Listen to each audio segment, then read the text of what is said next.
let's talk about Season 1, Episode 1 of this Showtime show called Billion. So in this show, Chuck Rhoades is the U.S. Attorney for the Southern District of New York City. This is the most prominent law enforcement office in the country because it's got really good resources and it's very high profile. It deals with all the Wall Street scandals and prosecutions for all the insider trading and things like that. So they get some big takedowns. So the show starts off with this guy from the SEC, Spiros, coming in and telling Chuck Rhoades that there's been some insider trading that he has discovered on his MIDAS system. So this MIDAS system is actually, it stands for the Market Information Data Analytics System. And pretty much what it is that it collects 1 billion records every single day from 13 different national exchanges where stocks are traded by the microsecond. So it has a ton of data. The SEC uses this to analyze the data and figure out why is there certain trading patterns going on, and it helps them monitor things like the flash crashes, or they can also reconstruct market events to understand longer term trends. So it's a very powerful database. So Spiros, or one of his analysts, discovers that there seems to be some insider trading patterns by 3 separate trading firms, and the interesting thing is apparently that these 3 firms are affiliated with Axe Capital, and Axe Capital is a hedge fund, a large hedge fund. Hedge funds are big companies that do lots of investments in different types of assets all across the board.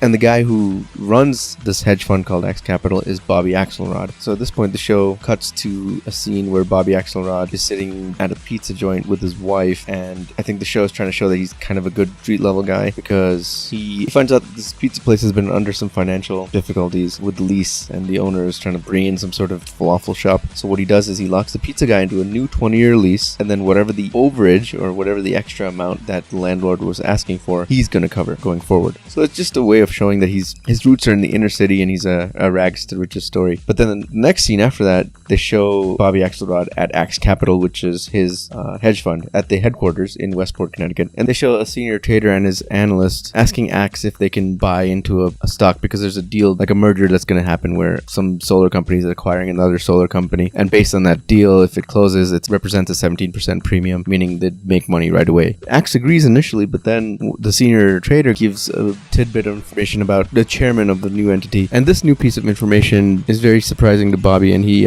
stops and he says, wait, I don't think we should be buying this company because based on the reputation of the guy who's going to be the chairman and his holdings, Bobby sees through that guy's play and determines that he's not actually going to make this merger happen. He's going to, in fact, what he's going to do is the opposite. He's going to sell out of it. So as a result, he tells the trader to short the company, and shorting means make money off any movement in the stock price that's negative.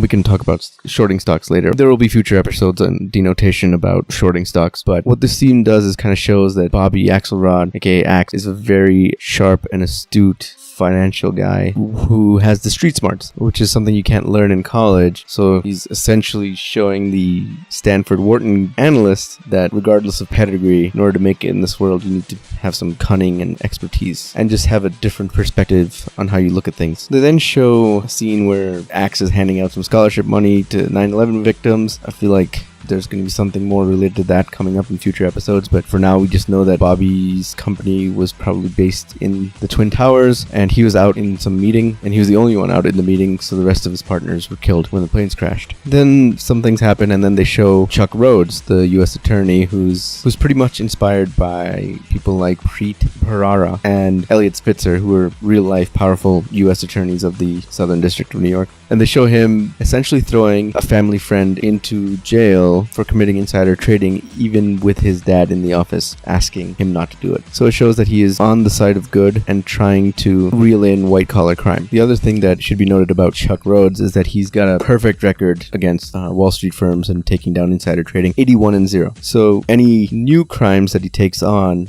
or new prosecutions that he takes on, he pretty much has to be certain that he's going to win. So that's why when the SEC guy, Spiros, shows up and tells him to go after Axe Capital and Bobby Axelrod, he is hesitant because he doesn't want to taint his record, and he also isn't sure that he can actually succeed in prosecuting against Axe. So while this is going on, he has a press conference bragging about how he put away his dad's friend for white-collar crimes, and in that, a reporter asks him, why aren't you going after Axe Capital? And then it turns out that reporter is somebody that Axe wants on his side, so he actually takes him to an exclusive lunch and gives him some bait. Essentially gives him some details that, hey, look, I'm actually a good guy. I'm from Yonkers. I'm from inner cities, growing up poor just like you, so I'm a good guy. But if you want somebody, I know somebody who is doing some insider trading. And he mentions a swap deal on the Arcadian Railroad where the timing was curious. And really for now, all we need to know is that a swap is a type of contract where two parties enter a specific contract and trade each other's anything, really, from like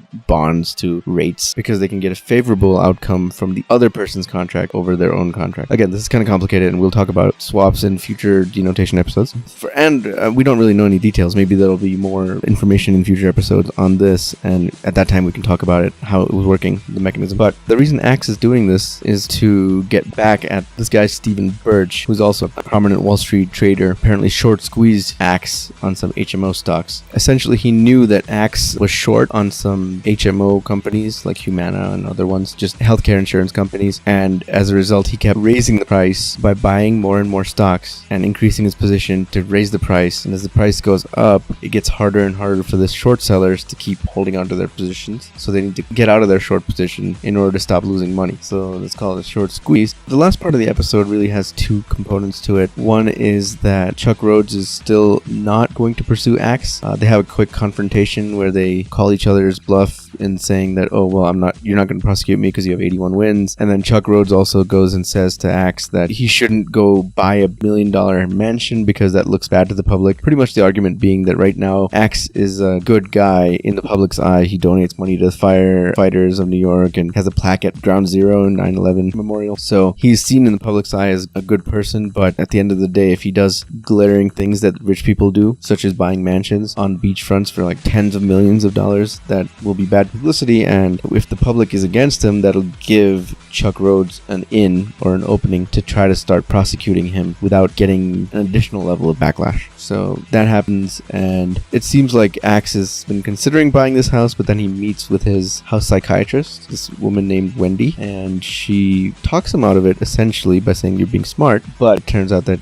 this interaction with Chuck and some other string dangling that Chuck's dad did, where he got one of his friends to put in a bid for that same mansion, pushes Axe over the edge, and he ends up buying the house by the end of the episode. And then the last thing I'm going to mention is that this Wendy, who is the psychiatrist in the hedge fund that is Axe Capital, is actually Chuck Rhodes' wife. So there's a potential for a conflict of interest there because she's working for his enemy, essentially. And she's helping the traders do their job. It's not necessarily that she's in on it, where she knows about the insider trading or anything like that. But there's a potential for conflict of interest. One other scene I'm going to mention somewhere near the latter half of the episode is the elementary school gym where Axe's son is playing basketball. Two of his guys show up and they kind of pitch a stock, whether they want to buy or sell it. And one guy's like, I would buy it. The other guy says, I would sell it. And they show a flashback where it seems that the guy who wants to sell it has actually bribed somebody at that company to get a look at their books ahead of time, which essentially is insider trading, and it's illegal. But Axe covers his tracks, and it doesn't seem like he wants to know or needs to know anything further than whatever his employees say, even though he's in on it. So it's a way that he's covering his ass, but he's also definitely aware, at least, that there is insider trading going on. It's really hard to make money in the markets without information, and if you can get a hold of insider information, you can make a lot of money very easily. So let's see how it goes with the rest of the season and future seasons. So far, it's been a pretty interesting show. Some of the dialogue is a little forced and a little corny, but overall it's been good. Just the one scene that kind of irked me was with the dog getting his balls cut off, being a very in-your-face metaphor for Axe to fight back and not have his quote-unquote balls cut off by the government. So therefore it kind of pushes him to buy the new house anyway. Let's see how it goes. I'll try to continue with these. See you next time. This has been Item 2. If there are any TV shows, movies, topics you would like covered in the future, please let me know in the comments. Please subscribe, and for announcements, check out my Twitter @NextAceNetwork and Instagram @NextAceNetwork. Finally, look out for my Patreon page.